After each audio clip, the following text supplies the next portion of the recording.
Sac State like 6 months ago. Yeah. Oh, Here we well, go. I guess we're starting off. So, welcome to the Pop Podcast. I am happy that you guys are tuned in and listening. Here with me, I have Steve York, who is the associate pastor here at Cold Springs and is with his nonprofit All Nations. Steve and I go back as far as, I don't know, 4 or 5 years, Yeah. something like that, in a sandwich shop. So, he's meant a lot to me, and I'm happy that you're on. So, Yeah. thanks for being Me here. too. Yeah.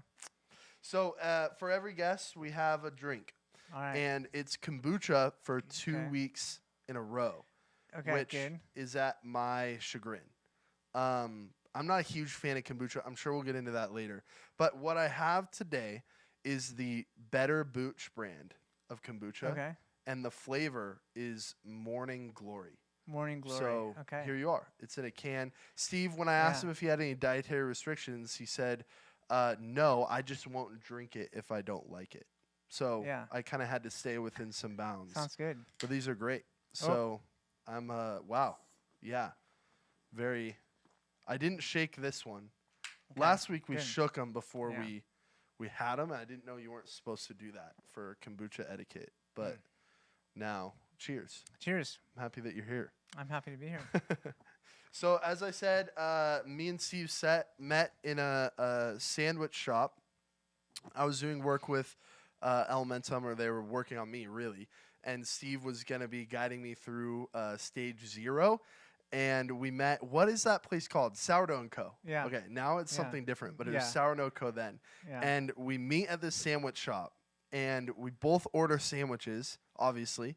And we got Dijon mustard on both of our sandwiches. Yeah. And I don't know what they did to I the asked them to put batch. double on yours. Yeah.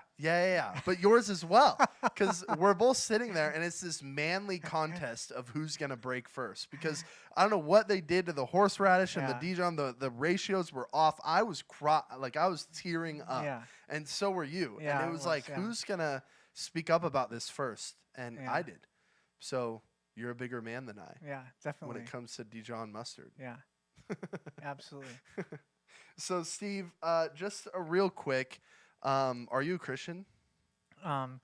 Well, yes. It depends how you Yeah. define Christian. Oh, yes, there I'm a we Christian. go. Now Yes. we're already getting into Okay, it. This is good. great. Yes. Definitions are important. So, yes, indeed. So, what was your first experience with Jesus? What did it look like coming Yeah. to him for the first time? Well, so I grew up in a Christian home, Christian family, so grew up going to church and being part of a youth group. I grew up in the Bay Area, small town in Moraga, called Moraga, over in the East Bay, and we went to a small church there, Mm-hmm. when I was just finishing high school. I'd already accepted the offer to go to UC Santa Barbara, Okay. and the pastor's son, his name was Peter, and he asked me if I would go to Whidbey Island to Lakeside Bible Camp for a month to do like a serve the camp type of thing. I think it was called Discipleship Training School. Okay. And so I was like, sure, I got nothing else to do this summer, and so. So I went to that. Okay, and so two things. One is we were reading the Bible. We encourage you to do our quiet times, they call them in the morning, read the Okay. Bible on our own. And that was the first time that I had had any consistency in reading the Bible on my own. Yeah. And so I chose Mark because it's the shortest gospel. and so I was reading through Mark, and when I got to chapter 8, verse 35, Jesus says, "Whoever wants to save his life will lose it. And whoever loses his life for me and the gospel will save it." And so that was kind of a aha moment for me. Like, wow, what Jesus says here is that real life is found in giving my life to him, surrendering my life to him. So that was one of the two. Then the other thing is that we were also reading through the book of James as a group and studying the book of James. I'd never read James before on my own, obviously. And I don't remember ever having heard it taught. Yeah. And there's that passage in James where it says, even demons believe in one God and shudder. And right around there too, it says that faith without deeds is dead. Hmm. And so that, coupled with the Mark verse, made me start to wonder, what is real faith and what does it mean to really be a Christian? Because I'd grown up a Christian home. And I'd never thought about whether I'm a Christian or not. It was Yeah. just like, yeah, I am. But it was at that camp that I realized that there was something more to following Jesus than being in a Christian, than growing up in a Christian home. Yeah. And so I point to that time as when I said, yes, Jesus, I surrender to you. And yeah, so that was my first. Just the word of God. Spiritual, yeah. Bringing you in. Yeah. That's cool. Yep. So if there's a couple things that I know about you, Steve, Yeah. it is that you are not you are friends with many people, and in many situations you are a friend. You are not friends with cold weather. That Cold is weather true. is not your friend. Yeah. It's True. not. You have a heated jacket at the men's retreat that we were Yes, just I did. at. It was I mean, wonderful. that's awesome. Janelle got it for Yeah. Christmas. Modern technology. Yes. So love great. it. Yeah. So then you were a youth pastor yeah. in Michigan. In Michigan. Yeah. In where? Dearborn, right? Yeah. Okay. So Yeah. So you need to know something about Michigan, right? Yeah, Okay. okay. Something important is that there's basically 2 weeks of the year Uh-huh. when you can go outside and be comfortable. And I mean you, not me. When anyone can go outside and be comfortable. There's a week in the spring when Okay. it's like nice Yeah. weather Yeah. for anyone, not just me. Uh-huh. And then a week in the fall when it's nice weather. Nice weather. Yeah. And then the rest of the time is either like hot and humid, so that you always feel like you just came out of the shower Yeah. and you're wet and Yeah. smelly It's and the yeah. worst. And then the other part of the year it's like 10 degrees. Yeah. And so no one goes outside anyway. Yeah. So it So didn't it didn't really me. affect you all that No, it much. didn't. No, Yeah. not at all. Yeah. Yeah. In fact, your I house felt was warm. I felt more normal Wow. actually Yeah. because I just lived like everyone else. Yeah. Yeah. Inside That's right. and away from the cold. Yeah. Yeah. So you were youth pastor there for how long? It was about 6.5, 7 years. Yeah. Okay. Yeah. That's awesome. Yeah. Man, what an interesting place. So I don't know much about Dearborn, but I do know through news articles or different situations that it's not like the nicest of areas.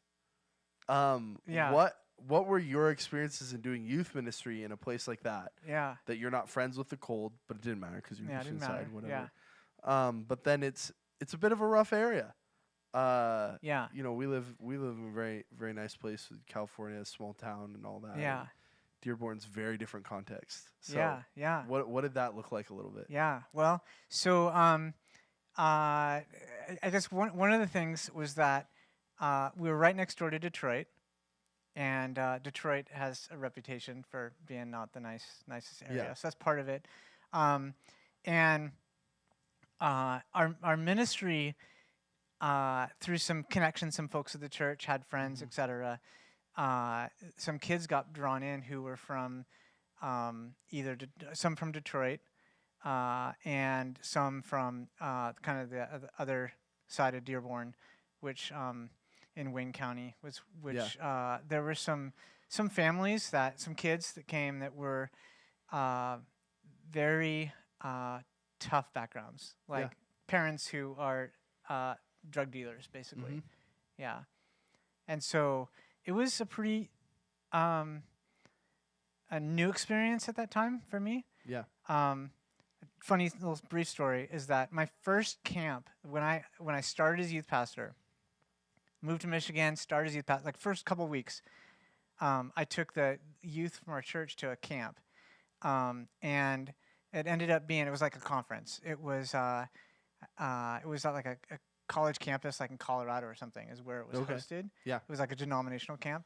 The young man, the high school student that came with us, he tried to hustle me in pool, his new youth pastor. Like first couple days on the job as a youth pastor, and one of the kids is trying to take my money. I'm very thankful that I didn't fall for it. You didn't have faith in your pool ability? So I was a pretty good pool player because of that's what I did in college instead of studying. Um, no, I played ping pong too, but Yeah. yeah, but we played a few games and I won. And then he goes, "Let's play for money. Let's play for $1." And I'm Yeah. like, "No." No. Yeah. I was smart enough to say no. Just stop there. Yeah, Yeah. Yeah. Yeah. That's yeah, good. Man. Yeah. How fun. yeah, So while I've known you, you've been very motivated by apologetics, yeah, and it seems like people that are questioning God or questioning Christianity or have tough questions seem to kind of flock around you. And I think yeah. one, it's because you're a phenomenal shepherd. You've been Mm, a great shepherd for me, and I've watched you be a phenomenal shepherd for so many others. And I think it's because you like it, and I yeah, might be wrong. yeah. No, I love it. Yeah. What does it take to be so okay with questioning the validity of Christianity or Jesus or God? How have you gotten to that place? Yeah. So, uh, I guess one of the things that has shaped me is the confidence that there are good answers to any question, Yeah. and obviously I'm convinced of the truth Mm. of who Jesus is and the truth of Scripture, and so starting from there, um, and I don't, I'm not I don't have any fear of a question that there are questions obviously that I don't know the answer to. Yeah. Um, but I have the confidence that there are answers that are satisfactory Yeah. out there. And so, and my experience is that that's when and the people that I minister to, like, that's where we grow the most, is when we are willing to ask the hard questions. And I think that's where faith gets really real. That I think if we refuse to allow ourselves to ask the tough questions, then we basically hamstring ourselves from a lot of growth. Yeah. Well, and that's been you've been such a refreshing person in that way Mm. to hang out with, um, because I've had experiences in the past that the more questions about God or about Christianity that I've seen asked, I wasn't always the confident one that would ask the question, but I always had the same question that that person would ask. Yeah. Um, I've seen them get shut down, or I've seen that Mm. be like, "Why are you questioning God?" It's like, well, I'm just questioning how we know that we're reading the Bible that was actually written by the people we're saying that it was written by. Yeah. Yeah. And instead of you saying, I don't know, you're just asking me why I'm questioning God. So I've seen those scenarios where questions have been shut down. And so to be around you and to then even try and promote that within the ministries that I lead or that I influence, Mm. I think that that's been a refreshing thing. Mm. What have you seen that has been difficult about being around so many people that are willing to ask tough questions? Because I've Mm. done you and I did young adult ministry here together, Yeah. and there were lots of incredibly tough questions and conversations that were had that I've seen, and Yeah. you're kind of a master at handling some of Oh, those. What's been difficult about some of that? that's a good question. I think one of the hardest things is uh, one of the hardest things, and the things that make it the easiest, Yeah. is that it's the Holy Spirit is at work, Mm. and so that's hard because there's a part of us, part of me, I think part of most of us that wants to just resolve it right now. We want to like give the answer that satisfies, like right now. Mm. And the person who's asking, we want to like, if it takes 3 hours, we want to be like, at the end of 3 hours, we want them to go like, oh, now I see. Thank you, Steve, for explaining it to me so well. And my experience is that doesn't always happen. In fact, most of the time it doesn't happen. Yeah. And that most of the time when you answer one question or you feel like you start to answer the question, it just opens up 10 more questions. And so it just gets bigger and bigger. And so I guess, but that's also how it makes it easier, because it's not on me. It's not on us to convince people of anything, um, and we just trust that that the Holy Spirit's at work in people's lives. Hmm. And so in a way, it's like I want to encourage people, like, hey, like here's a few thoughts that I have. Um, I've, in my experience, I think these are really good answers, but go seek out more answers. And here's some Yeah. things you might want to read or places you might want to look. Yeah. And so encouraging people to ask more. And I think even, especially being willing to go like, I'm not the final authority. Like, Yeah. let me just point you to some thoughts and direction that might give you more to think about. Yeah. Let me give you 10 more questions to ask. Yeah. No, I love what you say about like you're not the final authority. Without knowing it, sometimes I think I want to be the final authority to have Yeah. that end result of like, now I get it. Thank you so Yeah. much, Daniel, for speaking to me. And it's like, man, that's pride creeps up. But I think all of us have that, and even it comes from a good place of like, I want to see this person be resolved in their faith, or Yeah. that this question would be answered. But it's so interesting that so often it isn't. We have to be Yeah. okay with, I don't know. Yeah. Here's a couple And when thoughts. people sit in a question for a Yeah. week or a month or Mhm. longer, it's like that's when they continue to wrestle with it. Yeah. That's when they really answer it Yeah. and grow the most. Like if they get like Yeah. a pat answer that goes, "Oh, that satisfies it. Thanks." It's like, Mm-hmm. "Did it really?" Yeah. Like when someone really processes it and continues to question and like really digs into it. Mm. When they finally get it resolved, that's the type of thing that you go like, that's history now. Like I got my answer and I wrestled through it and it's solved in my mind. Yeah. Yeah. Hmm. Yeah. And I think I think that's really kind of the essence of like when you become a Christian also. It's like you put your faith in Jesus. And for many people, that's a result of like the processing of, is this true? Did Jesus really die and rise? And, answering the big questions. Does God really exist? Does he really love me? Did he really die for me? Is that all true? And you come to the finally you wrestle through with it and you finally like accept it that that's true. Yeah. And I think there's the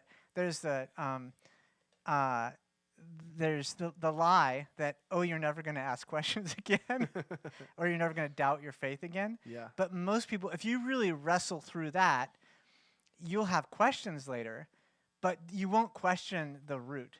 Like those basic, like, did Jesus really live and die? And Yeah. is Christianity true? Like, is God real, etc. Because you've already, I spent a year like sorting through that and I studied and I know that that's true because I wrestled with it. Yeah. And so then it's like you move on to the other things that are, yeah. Yeah. And man, you've got several things running through my head. When I look back on different topics or questions that I had, more often than not, I would go to a trusted mentor, someone that I looked up to, or I'd look it up on YouTube of someone that I respected, a pastor speaking on it, or whatever else. And there's several issues that I would look up after high school that I just kind of took whatever the person that I respected said. I just said, yeah, that's what I think. Yeah. And I would just kind of regurgitate what I heard from them. And then I would be proposed with a good counter argument, and I didn't hear that in the video. Or I didn't hear that Right. in a conversation that I had with that person, right? Yeah. And so then I'd go, oh, well, what do you think? And then they would tell me, and I go, okay, well, now that's what I think. And so I would kind of jump to whoever I respected that made the best argument. And the true, and I was always insecure about that. Anytime that topic was brought up or those things were brought up, I would be like, I don't really want to talk about this because here's what I think, but don't really ask me any questions about it. And it isn't until later in life for me that I would actually look into these topics and go, okay, I liked what this person said, but this is a great counter argument. What would be this position that would counter argument and kind of go back and forth and go, well, Yeah. what do I think about all this? What am I the most convinced by? And that's been Yeah. really fruitful. The thing that I've had to sit in with that, though, is that I've had to be okay that I'm going to change my mind. Yeah. Like, especially in holding position of leadership where Yeah. youth love Q&As, right? Yeah. And I'm like, dude, the answers I gave when I was 20, 21 are answers that I go back and I'm like, I would have smashed myself in a debate or whatever. Like, I do not think that anymore. But I said that from a Q&A as advice or whatever else. I've had to be okay with changing my mind, even in a public sense in some ways. I think it's so needed in our culture today that we would be okay with changing our minds. That, hey, I thought this way. Now that I've thought about it more, I'm changing my mind on this. And obviously there's some non-negotiables, right? Like, there's some things that it's like, yeah, I don't think I'm ever going to change my mind that Jesus lived, died, and was resurrected for my sins. Yeah. And that if I believe in him, I will have everlasting life, Yeah. which is relationship with him. I'm never going to change my mind on that. But there's so many things with the Bible or with the world that I'll even make statements now where I go, this is what I think right now. I put my hand, I go, I reserve the right to change my mind. Yeah. Yeah. Just to keep that open to go, this is what I'm thinking in this scenario right now, but I'm okay if I look back later and go, yeah, I was dead wrong in that. Yeah. So, yeah. Do you find that young adults have that position a lot of being willing to change their mind, so to speak? Yeah, I think for the most part. Yeah. Yeah. Mm-hmm. Yeah. And I think that's I think it's natural that the older you get, the more set in your ways you get. Yeah. And that can be a bad thing, but it can be a good thing if you're more set in your ways because you've experienced more of life, and in your experiences, you've also tested your beliefs and your convictions. Yeah. And you've studied, and like I know, just because I've had a lot more time in my life as I've gotten older, I've been able to read more and study more and learn more, and so it causes me to think through my views. Yeah. And be able to change my mind. But there's a point where you keep changing your mind until you go like, okay, I've looked at all these. I've been here and there on this spectrum, and this is where I'm landing. Yeah. And so it'd take a lot for me to change my mind again. Yeah, for sure. Yeah. And so then that enables you to sit from a point of, hey, I've done the research. Yeah. I've looked at the sides. Yeah. And that you can look across the way and go, you're a heretic. Absolutely. Yeah. Right? So if you don't believe like I do, then you're a heretic. Yeah. It's over. Yeah. That's good. We all got to try and seek to get to that position. Steve has called me a heretic. Before, Not true. So one of the things that I think is interesting is that that I'm fully aware of is that, well, one thing, the more I know, the more I learn, the more I realize that I don't know. The more you know, the more you realize you don't know, and that's a common saying, but it's so true when it comes to theology and apologetics, etc. It's like you go deeper into knowing theology, for example, and then it's just a door's opened to different perspectives, etc. That you're like, I never even heard of these words before, and so it's just like you realize that, oh wow, all this stuff that I never even knew was an issue, and now it's an issue. So that's one thing. Another is that, and this just boggles my mind, how interrelated all your beliefs are, and like your convictions on any key doctrine or a theological question or issue is related to the others. And oftentimes in our finite minds, we don't see all those connections. Yeah. And so partly is my experience is that as I get older, the more I see how these connections between different perspectives. I used to think they were not related at all. Mm-hmm. And now I see like, oh, if you hold this view, then this view is inconsistent. Yeah. So it's like, huh, I've been inconsistent all these years. Yeah. So that's another thing. It's Hmm. just how do I have my my beliefs be consistent with itself? Yeah. Yeah. Hmm. And I don't think anyone is ever done with that. Yeah. Like Yeah, we're yeah. never done. We're refining Yeah. that and Yeah. tweaking that along Yeah. the way. I think to some extent, I think everyone is in some way inconsistent with their own beliefs Yeah, for sure. because none of us has perfect theology. And so then, in Yeah. part, we need someone like you to call us heretics, Absolutely. Yeah. to be able Out to of love. highlight that. Yeah. Yeah. So this kombucha is pretty good. Yeah, I like it. I'm okay with it. The agenda that I have about kombucha, Yeah. or the theory that I have, or not theory, but it's just a reality, is that it's just such a weird topic because it has a mother, Yeah. and that's not. And you're just saying, yeah, as a kombucha Yeah. lover, me saying Yeah. your drink has a mother that it spawned from, Yes. like you're okay with that language, Yeah. and I think that that's crazy. Yeah. Well, that's because you're not living consistently. Because you have a mother, Yeah. and you're not crazy. Yes, this is true, but no one drinks me. You know what I mean? Like, so we're talking about a drink here, not a Okay. mammal. Okay. All right.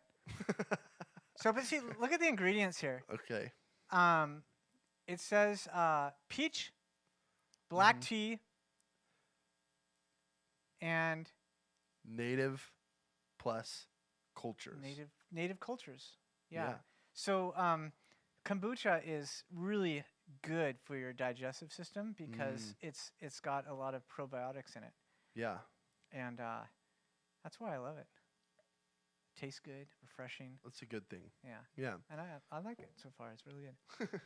Another thing that I know you love is campus ministry, Yeah. college campuses. Yeah. Yeah, tell me a little bit about how that's been going. You're on Folsom Lake campus. Are you still over at Sac City? No, I'm going to Folsom Lake and Sierra College Okay. right now. Okay. Nice. And It was Sierra. yeah. You were never Yeah, at right. Sac City. Yeah. Yeah. I've okay. been there, but I Yeah, haven't yeah. been consistently Consistent. going. Yeah. Yeah. Okay. But Got maybe it. sometime in the future, I think. Yeah. Yeah. Cool. Sweet. Yeah. We have kind of an interesting. Do community colleges usually work like this? Like we have the Los Rios district, and Yeah. there's 4 that are kind of interconnected. Yeah. And different classes you get at different ones. Other ones are. Is Yeah. that kind of how it works usually? Yeah, it kind of. I think because we're in the Sacramento area, that works really well. That students can go to different schools, but yeah. So there, especially like in LA and in like metro areas, I see. there's like A bigger city cluster is going to have a of- hub. Yeah, they have like a cluster Okay. of colleges kind of work together like that, and then of course there's a handful that are kind of way off in the boonies and they're on their own, Yeah. and just serving like Yeah. one community that's Mhm. separate from everyone else. Yeah. Yeah. Well, it creates an interesting culture because at like Folsom Lake, you can get a student that lives in Citrus Heights Yeah. because they needed a class that's Yeah. there, Yeah. and it's not at Sac City, Yeah. which is closest to them or whatever, Yeah. or Totally. Sierra College or whatever. So it creates an interesting campus dynamic. Yeah. But yeah, what has been the fruit of campus ministry lately? What does that look like? Yeah. So I do 2 things. One is local campuses, so it's Sierra College and Folsom Lake College, and then I also do online coaching to helping pastors in other parts of mostly California. Yeah. To start reaching campus, and so I was doing some coaching with a pastor in Southern California in Orange, Mm-hmm. and a big day was a couple weeks ago where they did their first day on campus at Santiago Canyon College in Orange, and I mailed them the box.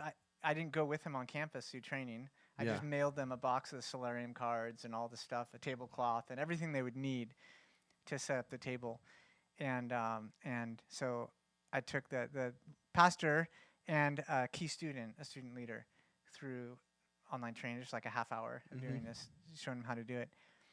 And then guy sent me an email a couple days afterward and just said that it was just beyond anything that they had expected, like Hmm. how much fruit. And they just said that they had just great conversations. A few students wanted to come back for Bible study next week, and yeah, so that just floored me. And Yeah. that's what makes me just love doing that, is just seeing that. Yeah, there's 113 community colleges in California alone, Hmm. and many of them have just no or little representation of the gospel on campus. And so that just makes my heart beat fast to think about. Yeah. Like now, there's one more campus that has the presence of the gospel. They have Hmm. believers on campus sharing the gospel and trying to create like a community of Yeah. believers. Yeah. And so that's one thing. And then being on campus locally, I was just this morning. I was at Folsom Lake College, Mhm. and Folsom Lake is a pretty small campus, Yeah. and so in between classes it's pretty empty. And Mhm. so I grab a clipboard and go talk to students. And so I talked to one student. Oh, is this a story we talked about earlier? Yeah, Okay. yeah, yeah. Okay. So Yeah. I walk up to this guy. Hey, my name's Steve. I'm doing a 2-minute worldview survey. Do you have a few minutes? And he's like, yeah, sure. And that's Which, most, okay, I yeah. just have to pause you. Yeah. I've done campus ministry stuff with Steve. The clipboard thing is the most awkward thing. Yeah. Because it's just someone sitting there. And you used to Yeah. have a rule, I don't know if it's still the rule, that if Yeah. someone has headphones in, you won't interrupt them if they look like they're busy doing something. Yeah. Is Most that time still that's kind of a true. rule? Sure, Yeah. true. Yeah, yeah. Yeah. I But- was going to say, everyone has headphones in all the Yeah, time. right. So- Okay. Exactly. Well, it's funny because you mentioned this. So I didn't tell you this earlier. Uh-huh. But, okay. So today, I went down with Nate. We set up a table, and Porter came. Porter's also part of our Uh-huh. church. And he came, and so Nate and Porter are hanging out at the table, and I'm like, I'm out. I'm gonna do the clipboard. So Yeah. I grab my clipboard, and I'm off. Just looking for someone to talk to, and I see this guy chilling at a table, but he's got earbuds in, Yeah. and he was clearly talking. Uh-huh. So I'm like, okay, I won't talk to him. Yeah. He's busy. But when I wandered back there 10 minutes later, the earbuds are still there, but he wasn't talking. Yeah. And so then I approached him. Uh-huh. So yes and no. Like it Yeah. depends. Yeah, It yeah. depends. So but that was the second guy talk. So Okay. when he was busy the first time, I kept on walking, Uh-huh. and I came across another guy who was just chilling at a table, and hey, my name's Steve. I'm doing a worldview survey. Do you have a few minutes? Yeah, sure. And so I sat down, and the first question is just what 3 words would describe your life these days? And so he told me, and then next question is what would you say is most important to live a meaningful life? Hmm. And I think that was his answer was family and friends, like good people, and faith. He said. Okay. And so I thought, oh, that's really interesting. And so I'm like, I'm gonna go give back to that question. and so after we were talking a little more, and I found out what he's studying and all that, I asked him and then the next question is, do you think that God exists? Why or why not? And so I just asked him, you mentioned faith earlier. What did you mean by that? And he told me, and I said, what's your spiritual background? And he goes, well, my spiritual background is Muslim, and my family's from Sudan. Yeah. And but I'm exploring Christianity right now. And I'm like, oh, really? What does it look like? And he goes, well, I'm currently part of a Bible study with a handful of guys. And I'm like, oh, that's awesome. What the church connection or what Bible study is it? And he said, oh yeah, it's part of a church in El Dorado Hills. And I said, oh, that is so cool. And there's a guy we're connected to in our campus ministry who goes to the same church. Wow. So I'm like, hey, do you know Kyle? He's like, no. So anyway, we had a great contact with him and great discussion. And but he was basically saying that he's like exploring Christianity right now. Yeah. And at one point I asked him, so how much of that is just what is true? And he goes, that's what it's all about, is I'm trying to find what is true. So I told him about our Thursday night meeting and said he's invited anytime. And so hopefully we'll see him again. So then I'm wandering around like 20 minutes later. And then I see the guy with the earbuds in, but he's not talking this time. Yeah. And so I approach him. I'm like, hey, my name's Steve. Same thing, And I started talking to him. And find out that he's also from Sudan, and he's also Muslim background, Uh-huh. and he's also exploring Christianity right Yeah. now. And I'm like, dude, and he's like, yeah, I'm exploring Christianity with, I'm like, what does that look like? And he's like, well, I'm part of a Bible study. I'm like, oh, that's pretty cool. He's like, yeah, Bible study with my brother, and I'm like, is your brother's name like? And he's all, Yeah. how do you know him? And I'm like, well, I just talked to him like 10 minutes ago Yeah. doing the same thing. So we'll see if, yeah, but we'll see if that turns into a more connection. But I told him about our Thursday night group where we study apologetics and Yeah. hermeneutics and all Yeah. that. So That's Yeah. cool. So you do the clipboard on campus. Yeah. And you get to have situations like that. You Yeah. meet brothers, and I mean that's so funny. yeah, this was funny. And then there's the table with the Solarium cards. Yeah. And you've had that here at the church too in our Connections Corner, get Yeah. to know people. It's so easy. I've had so many funny situations. Like we were at Sac State. And I remember this is one of my first experiences. And you're famous for like getting people that you're teaching how to do this started and then Yeah. just being like, all right, see ya. I'm going to go do the clipboard. Like, good luck. Yeah. And so I'm alone at the table and there's candy on it to Yeah. entice people because Yeah. candy doesn't just entice Yeah. young people, but Yeah. it entices college students Yeah. too. And so this woman comes up to the table, young adult, and she starts to do the cards. I walk her through Yeah. it. And one of them is, how would you describe life these days is one of the questions that you ask. Yeah. The these days, that's Yeah. like a classic Steve moniker. So I've adopted that in Yeah. that Good. scenario because I'm so nervous. And she picks up a couple cards, you get whatever, and then she picks up one of the cards that just has $2 bills on it. And I go, yeah, why'd you pick this one? She goes, because I'm a stripper. Wow. So this is the first person yeah. I've ever had at the Solarium table, and you've left. I'm like, I don't know what to do. I go, all right. I go, well, let's That's awesome. continue on. And so Yeah. we continued on. I shared John 3:16, and Yeah. she kind of didn't really have much of it and moved on. But that was you when you had first ditched me. I did my first one alone. That's what it was over at That's Sac awesome. State. Yeah. There were so many others. It's such a fruitful method of like Yeah. picking the cards and just getting to know someone. Yeah. Creates easy conversation. Yeah. I've really tried to push it on any club or Christian people that are seeking to do evangelism because I think it's just so beneficial. And Eldo, we were talking about this beforehand. Yeah.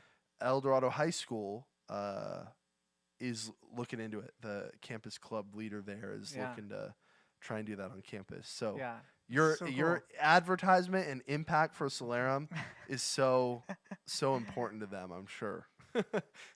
And That's the good, beauty yeah. is that El Dorado didn't need to go buy their own. Because Yeah. if you don't know this about Steve, what the reality is that you walk into his house and you walk into this like just open. It's like a gymnasium, but it's a house. It's just this massive place. And you go down this hall and you open up a door in the hallway, and just Solarium card packs come flooding out if you open up the door too quick because he has them just stacked up.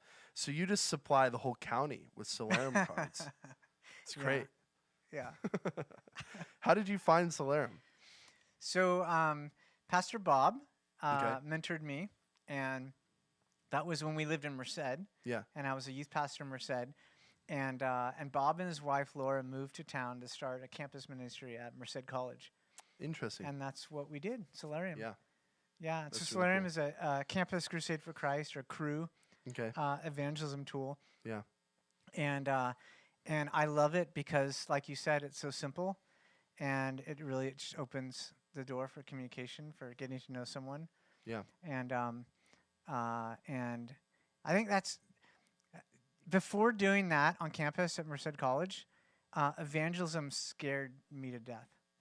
Like I would never want to do evangelism. Yeah. Like I'll talk to my friends about Christ, but I don't Yeah. want to do talk to people I don't know. Like Yeah. that's ridiculous. And then I experienced doing campus ministry using Solarium, and basically the mentality of discovering spiritual interest and just Mm. getting to know people and finding out what people think. It just it's such a 180 in terms of what people think about. When people Yeah. think about evangelism, they think about just dumping truth on people, then running away. Yeah. Yeah. And it's just, if you think of evangelism as just getting to know people and then Mm. asking questions, Yeah. that's where it's at. Yeah. Yeah. Hmm. So simple. Kerry Newhoff, I feel like Yeah. everything lately that I see from him, he goes, evangelism in the church is on life support these days. And like, that's like a huge Aw. talking point. Yeah. But the reality is it is. Yeah. And I think, like, I'll just speak in youth ministry terms. At this point, our youth ministry here at Cold Springs Church is completely focused on, or not focused, but is a direct reflection from the attendance of our church. Yeah. Like the students that come to youth group, they come to church here Yeah. on Sunday mornings with their families. Yeah. I would say it's like a 90-10, 90% from the church, just families in the church, 10% from outside or another church that we partner with. Yeah. And so in that way, just looking at that, evangelism for the youth ministry here is on life support. And I think it's because it's such a scary topic. So for you to go, it's just getting to know someone and seeing what their spiritual interest is makes Yeah. it so attainable. And so often I hear and am afraid myself to talk to my friends even about Jesus or about the things of God, so to speak. Yeah. And that's definitely, as I've gotten more reassured in my faith, the more confident I've gotten at that. But I think, in another way too, I think friends are the hardest and family is the hardest to talk to Jesus about. Yeah. Yeah. Because they've seen you at your worst. Yeah. Or they've watched you be a hypocrite in some ways, Right. or in a lot of ways. So sometimes I think strangers are a little easier in our heads. Yeah. Yeah. But I don't know. Yeah, you said you didn't like evangelism. Yeah. Yeah. What kind of, where are you at now with evangelism and the church's role in that and our Yeah. role as congregation members? Yeah. Well, yeah. So I think that evangelism still scares most Christians. Yeah. And I think it's largely because when we think about evangelism, we just think about like like culturally we think about the people we think of who are evangelists. We think of like the Yeah. older generation thinks about Billy Graham, and Yeah. they're like, I can't do that. I'm not going to pack a Mhm. stadium, so I'm not an evangelist. Yeah. People, or they think of like Ray Comfort and watch YouTube videos of Ray Comfort or Cliff Connectley, on Mhm. campuses, Yeah. doing debates and stuff, and they're like, I can't do that, Yeah. so I'm not an evangelist. Mm-hmm. So I think it requires the change of perspective to say like, you know what, the people in my circles, like in my life, God has put those people in my life for a reason, so that I can be a witness to the gospel. Yeah. In their life. Mm. And then to make that step of going like, and the way I do that most effectively is not by dumping truth on them and even when they don't want it and then running away. Yeah. And being Yeah, like, yeah. okay, that relationship's busted now. Yeah. But again, discovering spiritual interest. So, and I think like in terms of family, like there are family members that we've already discovered their interest. It's 0 Yeah. or it's 10 out of 100. It's like not there. And so how do we be an evangelist to them? Well, in a lot of ways, it's just loving them with our hands and our feet instead of Yeah. with the words of the gospel. Mm. And I'm convinced that our sharing the gospel with people must be alongside of what the Holy Spirit's already doing in their Yeah. lives. And Yeah. so Yeah. And so that's what like the philosophy behind Takes the like, pressure off. yeah. Yeah. It's like I just want to find out what's God doing in your life? Mm-hmm. You know, and finding out what people are thinking and feeling and how life is and if they're like completely content without God and not seeking God at all, then there's nothing I'm going to be able to say that's going to change their mind. So yeah. So like I loved it. So my mentor Bob way back in Merced College, he said his idea was when you're going fishing, doing evangelism, when you set up a solarium table or go clipboarding, you're fishing. Yeah. You're fishing for people, like Jesus Yeah. said. And sometimes you catch someone and you just need to throw them back in the water. Yeah. Because they're not hungry. They're not. Yeah. And so don't beat yourself up over it. Look for someone that there is that connection there and there is that hunger. Well, and this speaks so much to, I mean, why we call the Pop Podcast the Pop Podcast is that, again, viewing the church as this wave that spreads out, but it leaves these pools of peace behind, is that evangelism, or talking about Jesus, it's not as clean cut as going and debating with someone on a campus, or as standing on a box and holding up a sign, or it's not as clean cut as even just talking to your family about Jesus. But it's these that we are people that bring the peace of Jesus, that we're spreading that out into the community through how we love people, through how we love each other. Like your and I's relationship should be an example and should be something attractive to the rest of the world that doesn't know Jesus, to go, I don't know what is going on there, but that is a loving friendship. Like, I want that. I don't have that. That's something a little different than what I've experienced. Yeah. And so there's again this spreading that happens, that then we can be the people of peace that through the Holy Spirit are leaving behind pools of peace, or finding pools of peace that the Holy Spirit created that had nothing to do with us. Right. Yeah. And we just jump in. Yeah. We just show up. Yeah. We just show up. And so the image of like fishing for people and that wave, that water, I mean, it so coincides with why we call this a pop podcast and what the church is meant to do, to spread and be with people. I think it's so important. And I think in a lot of ways it is so neglected. I make, a little bit of jest of Karen Newhoffen saying that it's on life support, and just because I see that ad all the time. But it is to some effect. It is very much so. So I think conversations like this or perspectives like that hopefully start to break down some of those barriers. And we just got to be who we are, right? Yeah, yeah. Like, we can't step in being something that we're not. So, like what you said, a lot of people will think, or even I will think, like, well, I can't be Billy Graham. You're right. Good. I'm happy you've identified that, right? Yeah. Like, you're meant to be Steve York. Yeah. You are meant to just show up how God has made you and just walk into the scenario that God has before you. Yeah. To be a person of peace that would walk into that pool of peace. And those people in my life, they don't need me to be Billy Graham. They need me to be me, because So our lives are centered around going, God, who am I? And how are you wanting me to show up? Like, God, who is Daniel Frank? And how do you want me to be more Daniel Frank today as I go out? And like the smile that brings to the both of our faces is that there's freedom there.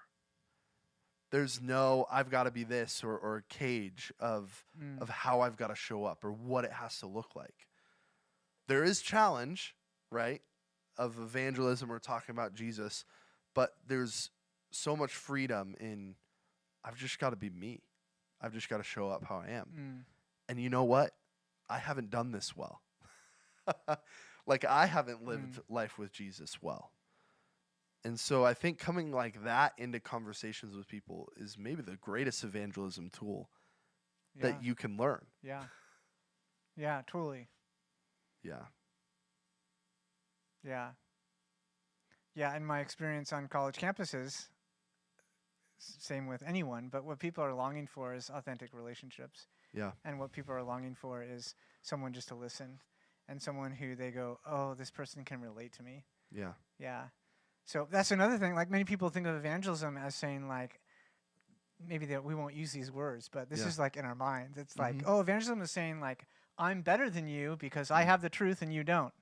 And we all know that's not theologically correct, but that's Yeah. kind of how we feel that people are going to perceive us to be.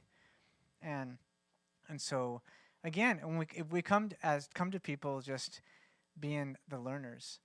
I had a friend who used to say, like, the best kind of evangelism is the kind where you just wondering about people. Hmm. And so it's like, if you just wonder about people Yeah. as much as you can, and when you meet new people, it's like you just want to learn about them. Like, Yeah. what do you think about this? Who are you? You're just trying to figure out who they are as a person and what makes them tick and what do they love and who are they? Yeah. And people, most people love to be able to share about themselves. Yeah. Yeah. For sure. Yeah. Yeah. There's some people that like that too much. And that's the only conversation that they want to have. Right. Yeah, that's definitely not me. So, okay, this kombucha.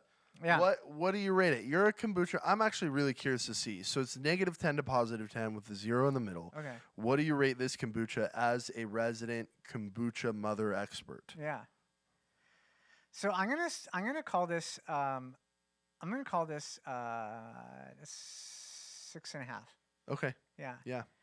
So it's really good. Yeah, I'm coming in with the strong 5. So listen, if you're out there and you find Better Booch Morning Glory kombucha, I mean, you just got to go for it. Yeah. Try it. That's awesome. Yeah, Well, that's really Steve, good. thank you so much for popping Yeah. into the Pop Podcast My pleasure. It's been and fun. giving us some of your time. If you're watching, I would love it if you would comment on this or if you would just give us some feedback. We really want to hear how these are going, what your thoughts are. And honestly, this is, again, from Cold Springs Church. We're both on staff here at Cold Springs Church. But I just want it to be the Pop Podcast. I want it to just reach whoever it reaches. So share this. Send it to someone that you think would enjoy this conversation, because that's what it is. So again, comment, engage with us here for the Pop Podcast, and I hope that you have a great week. And again, thank you for listening. Thanks, guys.